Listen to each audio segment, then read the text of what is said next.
What's going on, guys? Welcome to Thai Talk number 2. And today I wanted to do my takeaways from PPA Mesa. So let's get into it. The first takeaway that I have is going to sound pretty simple and obvious, but I think it's important that we remember is when we're in competition, so when we're at PPAs or cash games or big events like that, we're no longer playing rec. This isn't open play anymore. Like, we're not just playing and hitting the ball and whatever, and who cares what happens. Like, this is now competition. We're trying to win. And all it comes down to is strategy, pattern recognition, and understanding what's actually going on and what your opponent's doing. And if that means we're running the same play, we're doing the same patterns 10 times in a row, as long as you're winning it every single time, that's what you do. Until your opponent proves that they can stop it, there's no reason to stop. Like, this is now competition. We're trying to win. Next takeaway that I have is you need to make sure that you have some sort of reset routine. Way too often in the game, it's something goes wrong, it's breaking down a little bit, and you get frustrated and emotions are running and a lot of things are happening and you collapse underneath it. You have to be able to have something to help you reset mentally and emotionally. That could mean tapping your paddle on the fence and closing your eyes and visualizing. That could mean looking at someone and just being able to just use that as to help you reset, whatever that looks like for you, but you need to make sure that you have it. I think there's way too many people that are just playing and reacting, and the emotions are getting the best of them instead of actually taking a moment and resetting themselves between each point. Another big takeaway that I would have, and I see it and hear it all the time, is we need more positive self-talk. It's so easy to badmouth ourselves when we do something wrong or we make a mistake, an error, whatever, like, I shouldn't be doing this, I'm supposed to be better than this, blah, blah, blah, blah, blah. And it's so counterproductive. It really doesn't do much to help you at all. Remember that you are your own partner as well when you're on the court, especially if you're playing singles. All the things that you would tell your partner to encourage them, right? All those positive things, say to yourself. You would never tell your partner, hopefully you would never tell your partner how terrible they are and you need to be doing better and blah, blah, blah. Like, yeah, that's not going to help them at all. So why would you think all that negative self-talk to yourself would help you? Make sure that you're encouraging yourself and being positive over the course of a match. Now, this next one's going to be for junior players especially.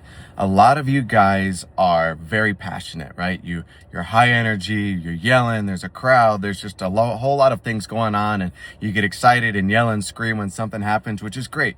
Passion and that energy is a great tool to have, but you need to make sure that you're harnessing it and you're using it, because it can very quickly, if you're not under control of yourself, can cause you to spiral, and then you go downhill, and then it's all bad from there. Make sure that you're harnessing that passion in the right way. So making sure that you're being encouraging to your partner and making sure that you're using that energy to help you stay aggressive when you need to stay aggressive and all those different kinds of things. But we have to make sure that that excitement and passion and drive does not override you to where now you're making a whole bunch of errors and mistakes and it costs you the match. My next one for juniors is remember that you need to take care of your body over the course of a tournament. I know and I get it.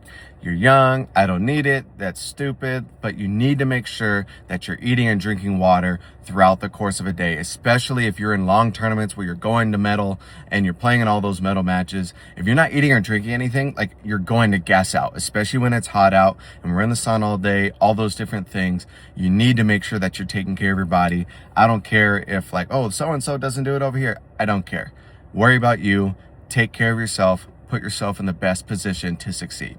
The last takeaway that I have from juniors, and even honestly, it could be applied for anybody, but make sure that you have a plan and steps for the goals that you want, right? A lot of us talk about, oh, I want to be pro and I want to do these things and I have these goals and whatever, but there's really not a game plan to it. And you have to make sure that you're following some sort of roadmap here, because if you don't, it's mindless, right? There's no rhyme or reason at all, and you're kind of just going to be spinning your wheels with nowhere to go.